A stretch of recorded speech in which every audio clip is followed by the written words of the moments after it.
Willkommen auf der Märcheninsel bei eurer Marmeladenoma und Enkel Janik. Ich lese euch eine Kindheitsgeschichte vor.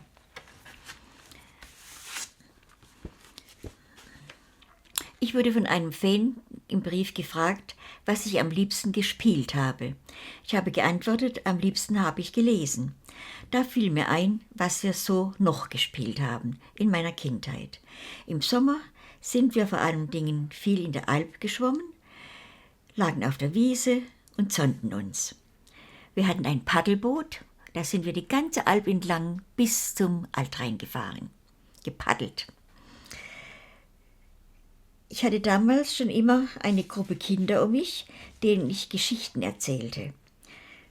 Abends spielten wir Versteck in dem Viertel, wo wir wohnten. Die Gärten und Schuppen waren alle offen.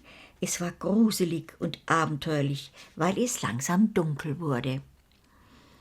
Am Ende, bevor es ganz dunkel wurde, trafen wir uns dann am Schuttbuckel. Den kennt ihr ja schon, habe ich schon beschrieben. Das war natürlich alles noch vor dem Krieg. Und meine Mutter lebte noch. Es gab einen riesigen Keller, das Fundament einer Kirche, die nicht weitergebaut wurde, weil die Ahnung des großen Krieges schon da war.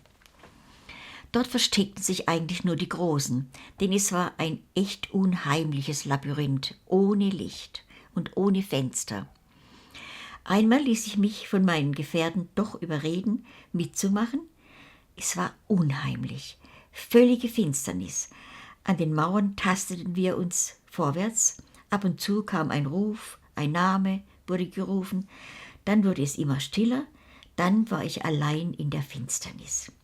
Verirrt, in immer größerer Angst, suchte ich den Ausgang. Es war wirklich ein riesenhafter Keller. Anfangs dachte ich noch, hier könnte man schön eine Wohnung zum Spielen einrichten. Aber dann bekam ich mehr und mehr Angst. Meine Fantasie spielte mir die schlimmsten Bilder vor. Vergessen, verdurstet, verhungert, tot aufgefunden. Am Ende kauerte ich mich in eine Ecke, weinte, dann ergab ich mich meinem Los. Irgendwann kam ein kleines Licht auf mich zu. Zuerst dachte ich, das wäre ein Traum, meldete mich gar nicht, kauerte in meiner finsteren Ecke, doch dann ertönten Rufe, Echos, Helga!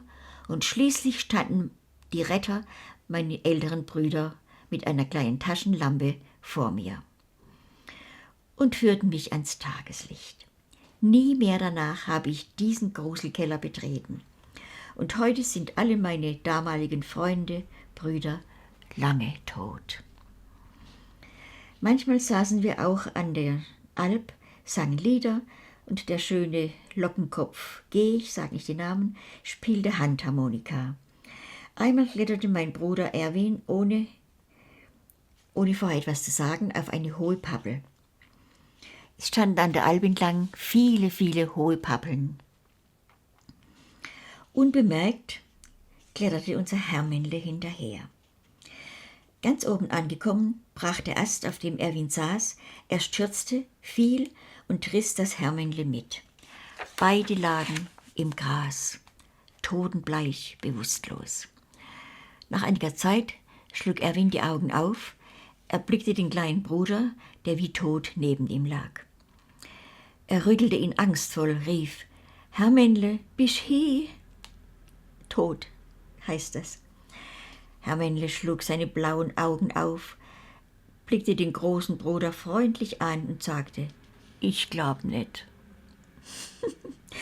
Da weinte der Große und trug ihn Huckepack nach Hause. Rösle, unsere große Schwester, war wieder die Retterin, brachte das Hermännle ins Bett, gab ihm heiße Milch mit Honig, sagte den Eltern, dass er müde sei vom Schwimmen und blieb bei ihm, bis er eingeschlafen war. So merkten die Eltern nichts von dem Unfall. Am nächsten Morgen schlief er lange, stand auf und war wie immer fröhlich und guter Dinge. Aber am liebsten war mir wirklich allein im hohen Gras zu liegen, den Wolken nachzusehen, zu träumen oder zu lesen. Lesen, lesen, lesen, alles, was ich erwischen konnte. Eine große Freude waren auch meine vielen Puppen, die ich liebevoll versorgte. Meine liebste Puppe war die Annemie. Das arme Kind fand ich am Schuttbuckel. Verdreckt, die Haare verfilzt, die Kleider zerrissen. Und das Gesicht war eigentlich nur ein halbes Gesicht. Ab der Nase fehlte ihr die untere Gesichtshälfte. Da war nur ein großes Loch.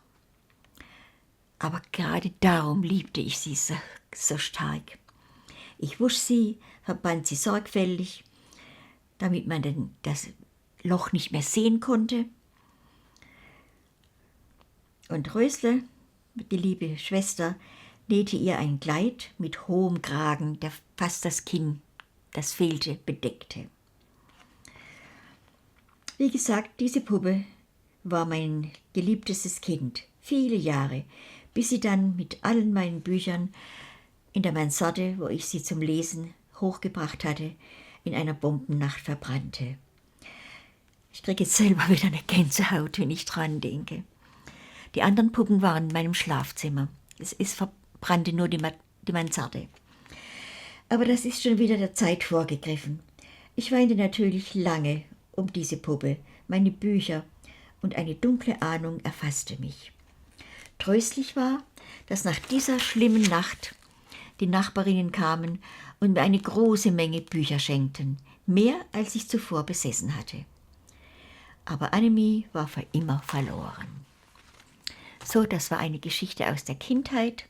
Ich sage euch Ade, eure Marmeladenoma und Enkel Janik.